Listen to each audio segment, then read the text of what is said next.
Good morning, South Florida. I'm Mirabel Rodriguez. And I'm Francis Wang. Here's a look at some of your Thursday morning headlines. We're hoping to learn more about the man who gunned down a longtime FHP trooper along I-95.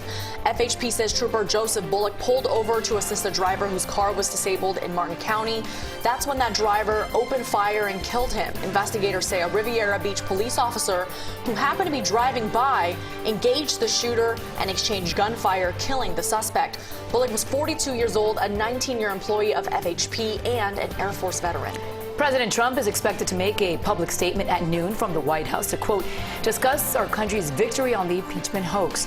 On Wednesday, the Republican-led Senate voted to acquit President Trump on 2 articles of impeachment, abuse of power, and obstruction of Congress. That closes a nearly 3-week-long trial focusing on the president's dealings with Ukraine. Utah Senator Mitt Romney was the only Republican to cross party lines with a guilty vote on abuse of power. He voted not guilty on the obstruction of Congress charge.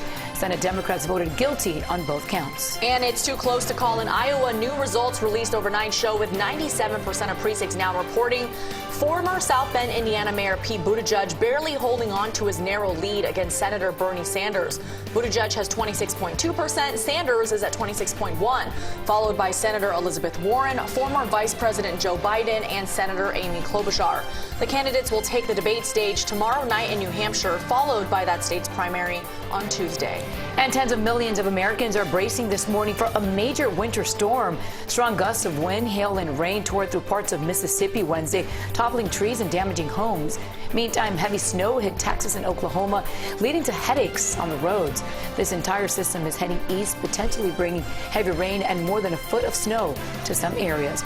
And that's a look at some of your Thursday morning headlines. Make sure to join us later for CBS4 News at noon and get updates anytime on CBSMiami.com.